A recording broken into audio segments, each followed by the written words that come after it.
பயணிகளுக்கு கொடுப்பதற்கு தயாராகிறார்கள் என்ற செய்தியும் அடிபட்ட போது மக்கள் கொதித்தெழுந்தார்கள். சூழவும் இருக்கின்ற கரவலை பாடுகள்,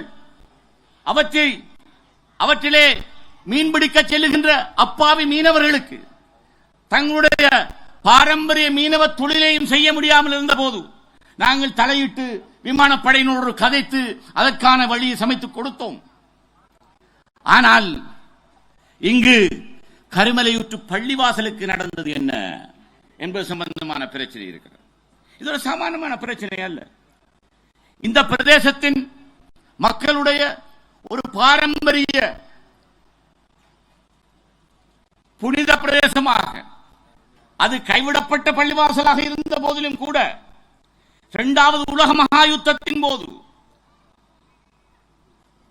மலாய் ரெஜிமெண்ட் என்றிருந்த ஒரு இந்த நாட்டின் ராணுவத்திலே பணிபுரிந்த மலாய் இனத்து மக்கள் அவர்களுடைய தொழுகைக்காக அமைத்திருந்த அந்த பள்ளிவாசல், அதனோடு சேர்ந்து அழகான ஒரு நீரூற்றும் இருந்தது, பக்கத்திலே ஒரு ஜியாரம் இருந்தது.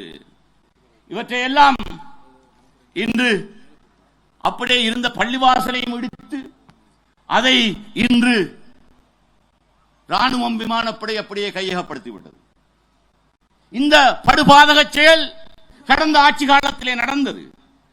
பெரிய ஆர்ப்பாட்டங்கள், எதிர்ப்புகள், மாகாண சபையில் பேசினோம், பாராளுமன்றத்தில் பேசினோம். இன்னும் அதற்கு தீர்வு கிடைக்கவில்லை.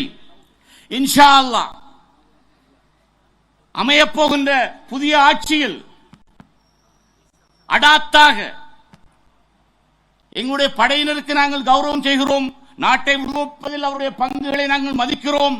ஆனால் பாரம்பரியமாக எங்களுடைய மக்களுக்கு சொந்தமான காணிகளை அடாத்தாக பிடித்து அதிலே வெவ்வேறு விதமான உல்லாச பயண ஓட்டல்களை அமைத்துக் கொண்டு வியாபாரம் செய்வது என்பதும் கூட அவற்றையெல்லாம் சகித்துக் கொண்டிருந்தோம்.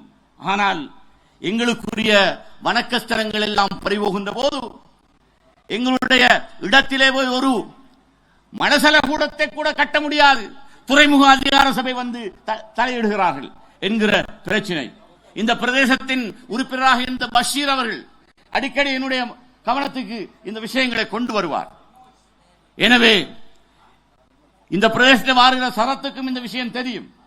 நாங்கள் அந்த பிரச்சனைக்கான நிரந்தர தீர்வையும் இன்ஷா அல்லாஹ் சஜித் பிரேமதாச உடைய ஆட்சி நிச்சயமாக செப்டம்பர் 21ஆம் தேதி நள்ளிரவுக்கு பிறகு அமைகின்ற போது இந்த மக்களுடைய பல வாழ்வாதார பிரச்சனைகளுக்கான தீர்வும், இந்த பிரதேசங்களில் நீண்ட காலமாக நடந்த அநீதி அநியாயங்களுக்கான தீர்வையும் பெற்றுத் தருவதில் நாங்களும் முன்னிற்போம் என்று கூறியவனாக உங்கள் மத்தியில் உரையாற்ற கிடைத்த இந்த சந்தர்ப்பத்தை